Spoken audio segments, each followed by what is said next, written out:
세상은 우리에게 이렇게 말합니다. 우리의 인생은 한 치 앞도 볼 수 없다.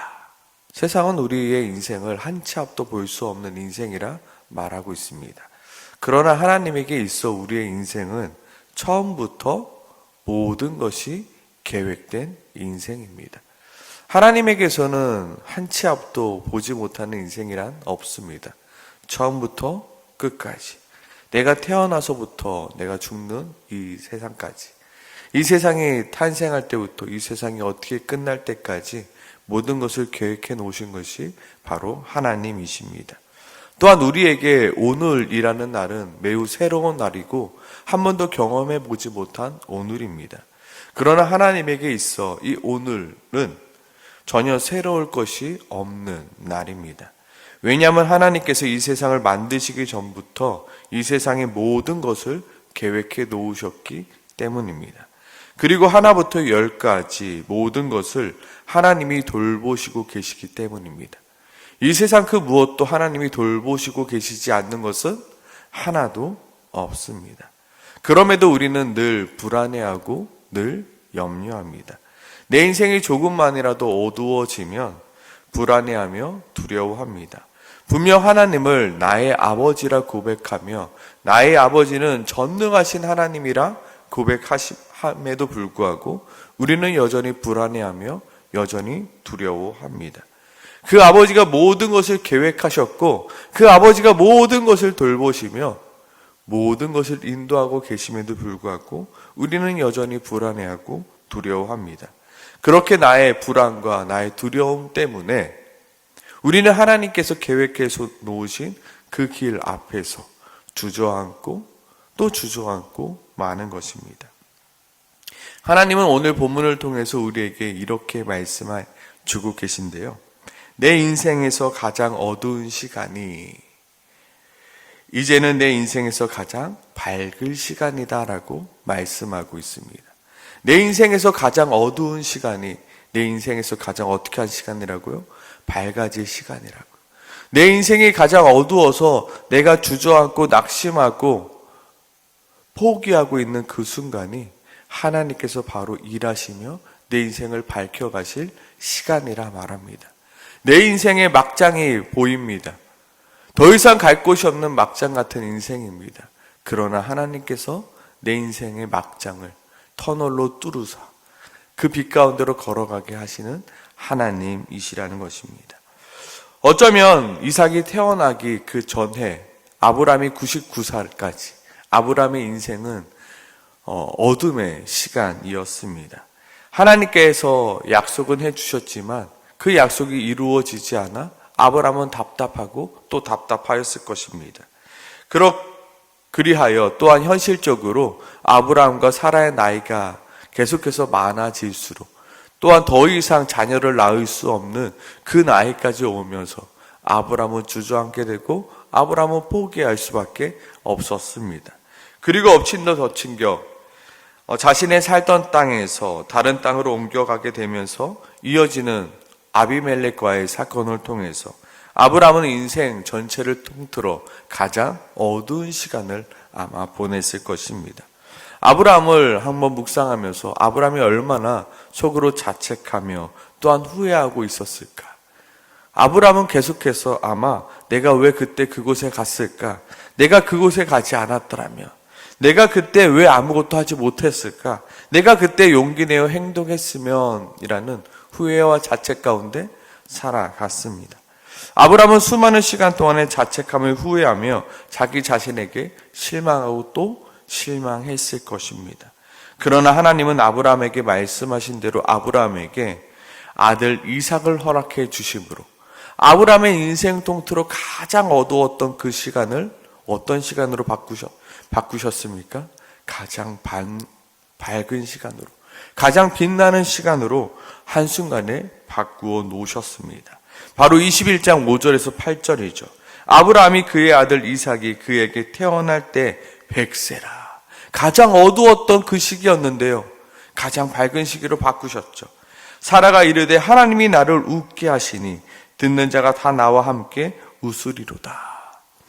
사라는 지난 장에 하나님의 말씀을 비웃었습니다.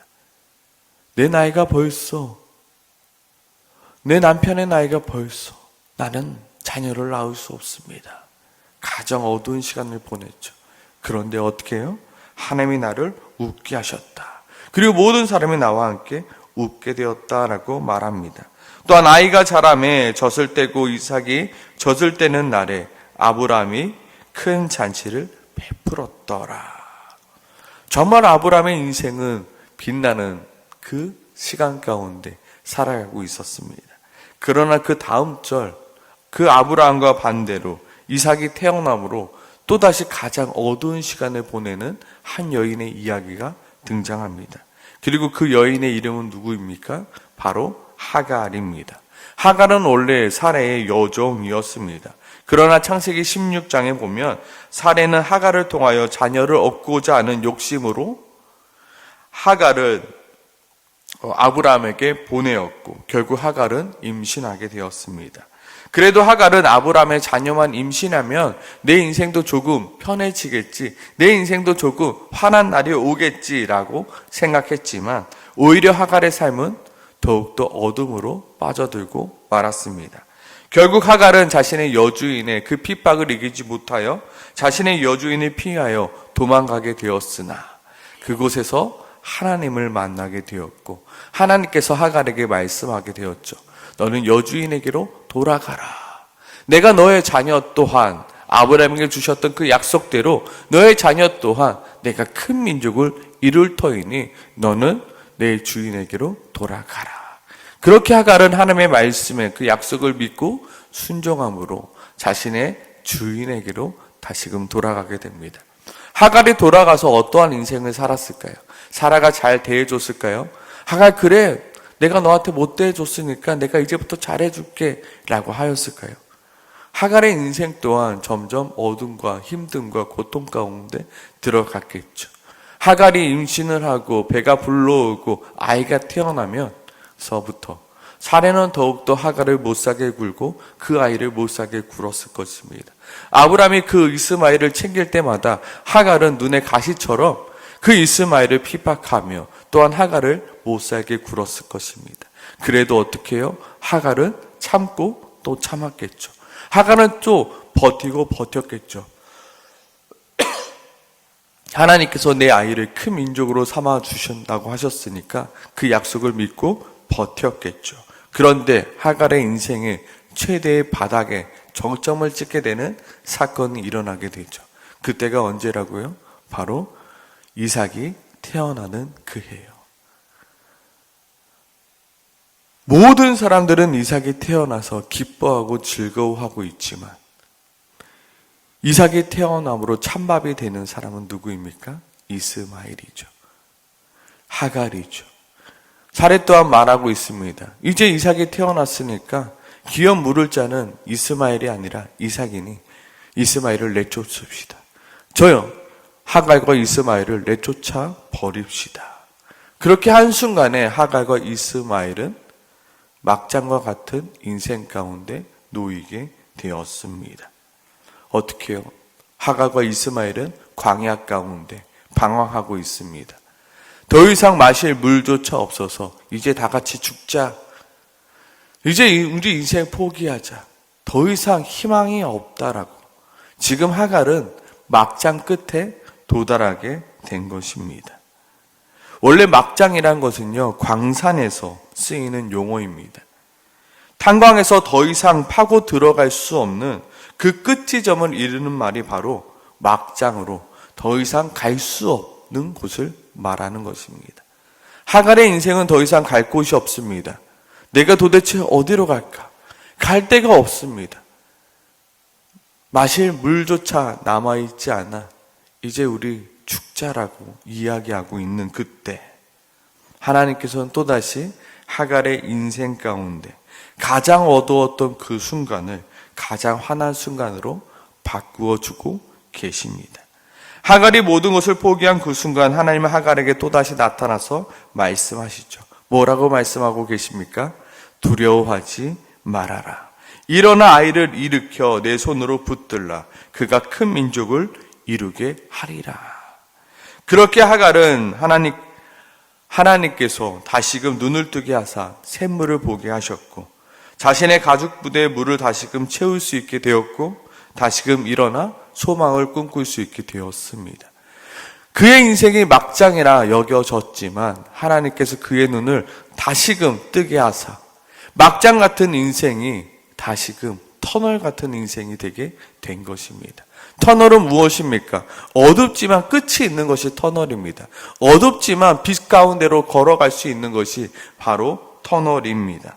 사람들은 더 이상 갈 곳이 없을 때 우리의 인생은 막장이라 말합니다. 그러나 하나님은 더 이상 갈 곳 없어 보이는 우리에게 말씀하고 계십니다. 너희의 인생은 막장이 아니라 너희의 인생은 끝이 보이는 터널 같은 인생이다. 우리는 그 끝이 어디인지 몰라 우리의 인생을 막장이라 말합니다. 하나님, 끝이 보이지 않습니다. 하나님 도대체 어디까지 가야 되는지 모르겠습니다. 하지만 막장 같은 우리의 인생에도 끝이 있으며 그 끝에는 누가 있다 말씀하십니까? 내가 기다리고 서 있다라고 말씀하고 있습니다.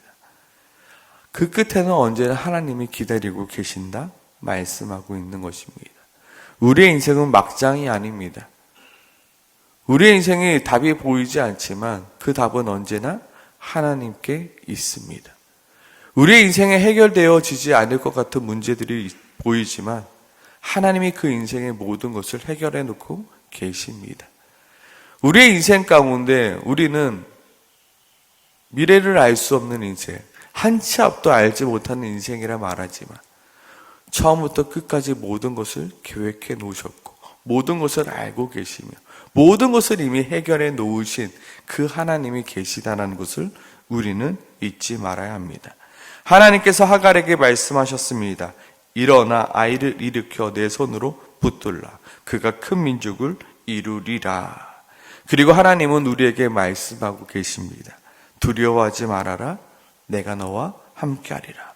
놀라지 말라. 나는 내 하나님이 되리라. 내가 너를 굳세게 하리라.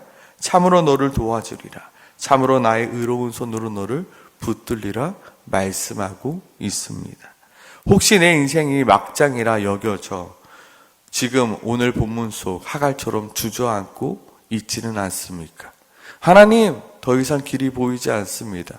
도대체 어디로 가야 될지 모르겠습니다. 라고 방황하며 주저앉고 있는 하갈처럼 내 인생도 지금 어디로 가야 될지 몰라, 어떻게 해야 될지 몰라 주저앉고 있지는 않습니까? 하나님은 오늘 우리에게도 말씀하고 있습니다. 너의 인생은 꽉 막혀져 있는, 도저히 뚫을 수 없는 막장 인생이 아니라 너의 인생은 끝이 있는 터널이고 그 터널 끝에는 언제나 내가 너를 기다리고 있단다. 그러니 일어나 그 끝으로 함께 나아오라 말씀하고 있습니다. 내 인생이 어둡습니까? 내 인생 가장 어두운 그 순간이 내 인생 가장 밝을 순간임을 기억하시길 소망합니다. 내 인생이 가장 어둡고 답이 없을 때 하나님이 내 옆에서 그 답을 내주시는 하나님이심을 우리가 잊지 않았으면 좋겠습니다. 홍해 앞에 이스라엘 백성들 막장 같아 보이는 인생입니다. 더 이상 갈 곳이 없는데요. 그때 하나님께서 홍해를 여셨죠. 광야에서 유리 방황할 때 더 이상 먹을 것이 없습니다. 야, 우리 여기서 굶어 죽는구나. 차라리 애굽으로 돌아가는 게 낫지. 하나님이 우리를 여기서 죽이시려고 여기까지 인도하셨나? 막장 같아 보이는 인생입니다. 하지만 하나님께서 만나온 메추라기를 허락해 주심으로 그들에게 소망을 허락해 주시며 그들의 삶을 인도해 가십니다. 우리의 인생도 마찬가지입니다. 내가 보기에는 한 치 앞도 보이지 않는 것이 우리의 인생처럼 보여지지만 모든 문제의 답을 가지고 계시며 모든 것을 계획해 놓고 계시며 모든 것을 돌보시며 모든 것을 인도하고 계시는 하나님께서 우리와 함께 하시며 그 하나님이 우리의 아버지시며 그 하나님이 한치도 나를 돌보시지 않은 적이 없으시다는 그 사실을 우리가 믿고 의지하길 소망합니다. 오늘 이 새벽도 하나님, 내 인생 한 치 앞도 보이지 않습니다. 어떻게 살아가야 될지도 모르겠습니다. 그러나 나는 하나님을 의지합니다. 나는 주님만 믿고 걸어갑니다. 내가 주저앉지 않고 일어서게 도와주시옵소서. 내가 다시 한번 힘을 내서 하나님을 믿고 오늘 하루도 걸어가기 원합니다. 오늘 하루도 버티며 살아가기 원합니다라고 오늘 이 새벽 함께 기도하며 나아가길 소망합니다. 기도하겠습니다.